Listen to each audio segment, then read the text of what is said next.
Hello everyone, हमने पिछले video में 40 से 50 नंबर का जुगाड़ लगाया था केमिस्ट्री में। ओके, क्या आप चाहते हैं कि और भी इससे ज्यादा नंबर आए, 20 नंबर और आए हमको? हाँ। क्या आप चाहते हैं कि आपकी रिजल्ट में बढ़ोतरी हो? हाँ। क्या आप चाहते हैं कि 400 नंबर पूर जाए? अरे हाँ भाई हाँ। तो फिर चलिए शुरू करते हैं। जो बचा हुआ है 20-25 नंबर का कहानी, वो ऑर्गेनिक और इनऑर्गेनिक पूरा पढ़ नहीं सकते हम लोग पूरा भी, मगर उस दोनों से मिला करके जो भी इंपोर्टेंट टॉपिक है एकदम तगड़ा वाला जो आता ही आता है, हाँ हर साल आने की चांस रहती है इसमें, हाँ उसको हम लोग देखते हैं। चलिए, तो मैं चुनिंदा कुछ टॉपिक चुन चुन के लाया हूँ ऑर्गेनिक और इनऑर्गेनिक से निकाल के, और ज्यादा कुछ नहीं है, बहुत ही कम मात्रा में है। वो देखिए, ये है, देखने में भले ही ज्यादा लग रहा है मगर छोटा छोटा टॉपिक है। आपको जस्ट लिखना है, इसको 4-5 बार पढ़ लेना है, एक दो दोस्त को समझा देना है, उसी में आपका रिविजन हो जाएगा। चलिए शुरू करते हैं हम लोग।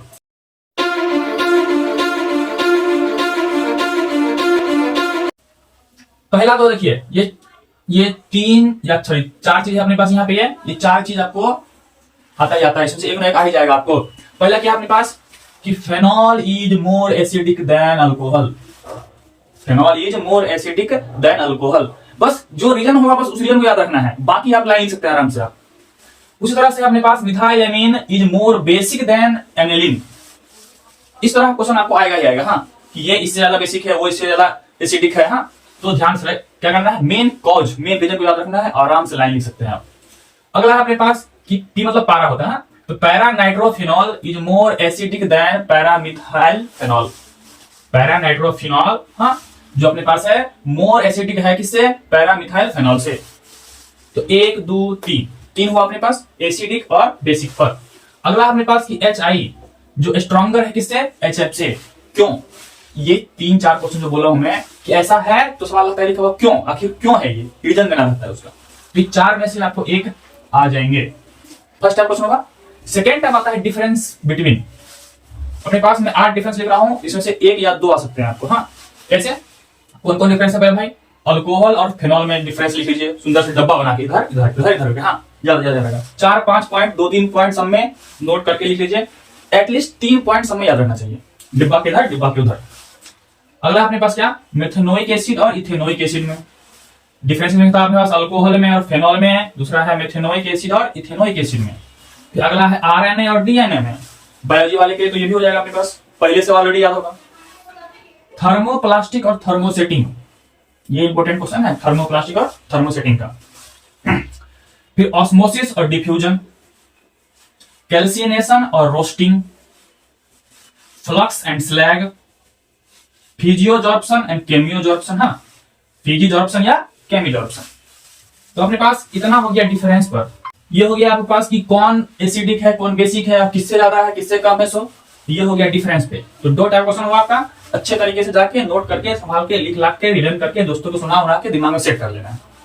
अगला अपने पास कुछ शॉर्ट क्वेश्चन में ध्यान देखिए कि फॉर्मेलिन का यूज कहाँ होता है, वो लिखना होता है। 2 नंबर क्वेश्चन आ सकते हैं आपको। हाँ, फॉर्मेलिन का यूज कहाँ होता है। हीमोग्लोबिन में क्या पाया जाता है, तो आयरन पाया जाता है। हेलोजन फैमिली में कौन कौन से मेंबर हैं, तो ये अपने पास 5 मेंबर हैं, फ्लोरीन, क्लोरीन, ब्रोमीन, आयोडीन और स्टेटाइन। ओके, न्यूक्लिक एसिड क्या होता है, न्यूक्लिक एसिड क्या होता है, जस्ट डेफिनेशन। कौन कौन से विटामिन है और उसके कमी से कौन कौन सा बीमारी होता है। 4-5 विटामिन का में से vitamin A, vitamin C, vitamin D, ये सब जो होता है सबका एक टेबल बनाना है कि ये विटामिन है, इसके कमी से ये बीमारी हो जाती है। डेफिशिएंसी मतलब कि कमी, इस कमी से कौन कौन बीमारी हो जाती है वो। एसेंशियल एमिनो एसिड, इसके बारे में जस्ट डेफिनेशन। ये सब 2 मार्क्स क्वेश्चन में आते ही आते हैं। Ammonia is good ligands. Ammonia क्या है, गुड लिगेंड से। क्यों? 1 लाइन 2 लाइन का आंसर है इसका। हाँ, अमोनिया जो है गुड लिगेंड से, क्यों? अगला क्वेश्चन है पास कि ग्लास को हम लोग मान लेते हैं कि सुपर कूल्ड लिक्विड है। ग्लास को सुपर कूल्ड लिक्विड माना जाता है, क्यों? ये भी रीजन देना है इसमें। ये एक इक्वेशन है अपने पास, आपको ये लाइन पूछता है स्टेटमेंट में कि हाँ N ब्यूटाइल क्लोराइड को हम अल्कोहलिक KOH के साथ पोटेशियम हाइड्रोक्साइड के साथ करवाते हैं रिएक्शन, तो क्या बनता है हमारा। तो मैं आपको शॉर्ट फॉर्म में लिख दिया हूं कि हाँ N ब्यूटाइल क्लोराइड, इसको हम करवाएंगे अल्कोहलिक KOH के साथ, तो व्हाट क्या बनेगा, जस्ट जो बनेगा उसका लिख लेना है आपका।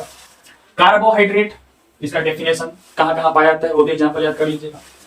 अब देखिए अपने पास पॉलीमर से है PVC, नाइलॉन 66, पॉलीथीन, पॉलिस्टर।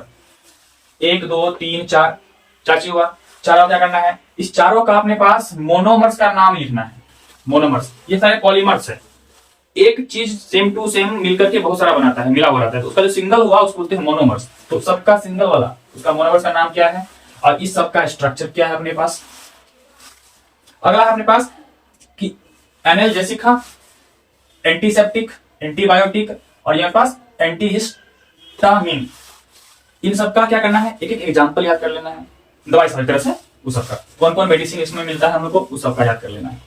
और ये आता ही आता है और आएगा ही आएगा, क्या है भाई, तो ये अपने पास कोऑर्डिनेशन कंपाउंड का चैप्टर का ये IUPAC नेम लिखने के लिए बोलता है। ओके, इनऑर्गेनिक का पार्ट है, इसमें से कोऑर्डिनेशन नंबर निकालने के लिए कहता रहता है, कोऑर्डिनेशन नंबर। देखिए तो ये मैं कुछ एग्जांपल दे दिया हूं 5 को, आप 4-5 और कर लीजिएगा। फिक्स है कि इससे आपको 4 नंबर का आ जाएगा, 2 गो आएगा ऑब्जेक्टिव में और 2 गो आएगा अपने पास 2 नंबर में। तो इसका नाम लिखना जिसको आता है वो रिवीजन कर लीजिए, प्रैक्टिस कर लीजिए बार बार, जिसको नहीं आता है वो दोबारा से सीख लीजिए। आधा घंटे का काम है, 10-15 मिनट टाइम है, सीख जाएगा पूरा। एंड लास्ट वन, ओर्स मतलब है अयस्क। 10वां में पढ़े थे हम लोग कि आयरन का अयस्क का नाम लिख लीजिए और एल्यूमिनियम का अयस्क का नाम लिख लीजिए। हाँ, ओर्स ऑफ आयरन और एल्यूमिनियम का अलग अलग लिख लीजिए, आता है। और source of iodine, source of iodine, iodine कहां कहां से प्राप्त किया जाता है।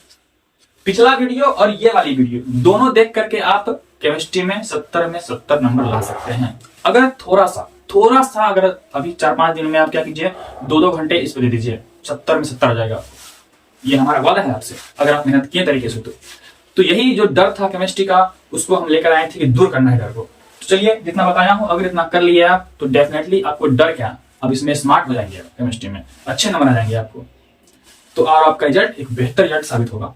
चलिए, तो ये वीडियो को आप शेयर कीजिए, दोस्तों में शेयर कर दीजिए, जिनको केमिस्ट्री से डर लग रहा था आसपास सारे दोस्तों को शेयर कर दीजिए। और बता दीजिए केमिस्ट्री में डर अब नहीं लगेगा। वीडियो अच्छी लगी हो तो सब्सक्राइब भी करवाइए दोस्तों, सबसे शेयर करके लाइक करवाइए। चलिए फिर मिलते हैं अगले वीडियो में।